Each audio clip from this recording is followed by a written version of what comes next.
A training flight in a Piper Seneca starts at a local airport with the intentions of flying to a nearby tower airport to practice night landings.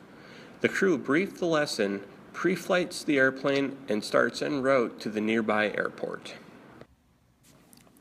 As they take to the runway of their home airport, they power up and take off, flying an uneventful route to the south to practice their landings. They fly 7 normal landings. They power up for their 8th approach and speed down the runway. 40 knots. Check.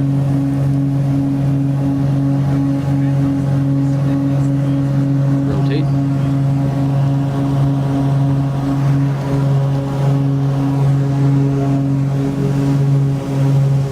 Positive rate of climb. Gear up.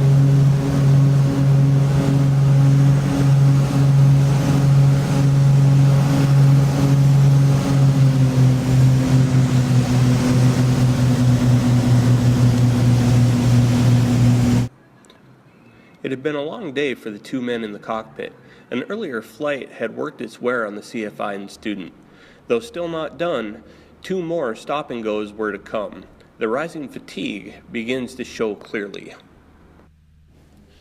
Turning downwind, the CFI notices the pattern isn't as smooth as the previous 7. There is inconsistent altitudes and airspeeds, coupled with heading control problems, along with slowing responses during final approach and flare. Final approach. Gear down 3 green. Props high RPM. Flaps at full. Approach stabilized. Confirmed. Remember to keep your airspeed as you come down. Alright, ground out. Hold it off, power idle. Nice landing. After 8 full-stop landings in a complex airplane like the Seneca, the instructor noticed the student was growing fatigued. The CFI takes the controls. He powers up, does all the normal callouts, and rotates. The CFI points out that he thinks the student's fatigue is getting in the way of his performance. The CFI gives the student a break and demonstrates a quality approach.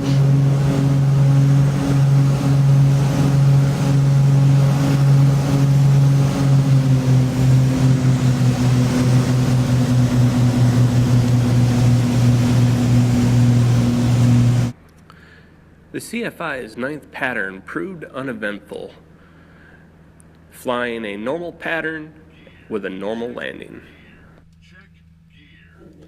After landing, he gives the controls back to the student for the 10th and final pattern. With the engines back up to full, the airplane tracks the runway, beginning its 10th and final pattern, prompting the student to begin the departure checklist.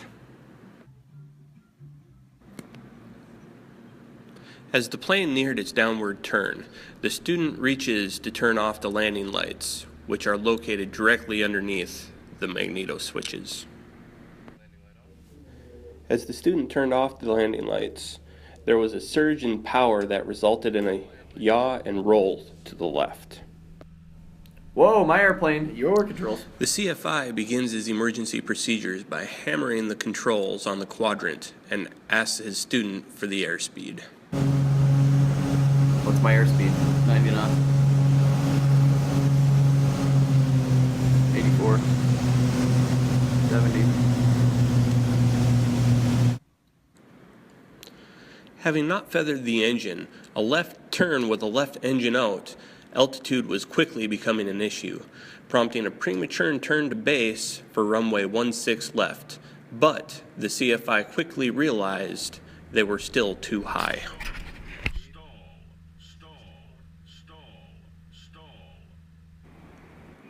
The loss of altitude introduced another challenge. In between the runway, a FedEx building is hiding in the dark. The crew believes they narrowly missed it. The CFI maneuvers the aircraft to line up with the center line. The aircraft is hard to control with one of the powerful Seneca's engines at landing power and 1 windmilling. The nose began to raise and the airplane slowed.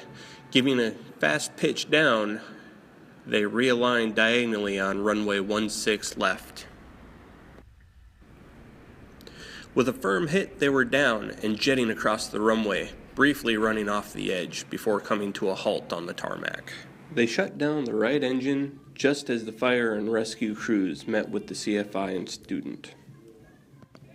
They both exited the aircraft, conducting a brief walk around, and came to a quick conclusion that the airplane was still airworthy, but missing minor damage to the underside of the right wing. They restarted both engines, taxied back to the end of the runway, powered the engine to full, and departed back northbound to call it a day.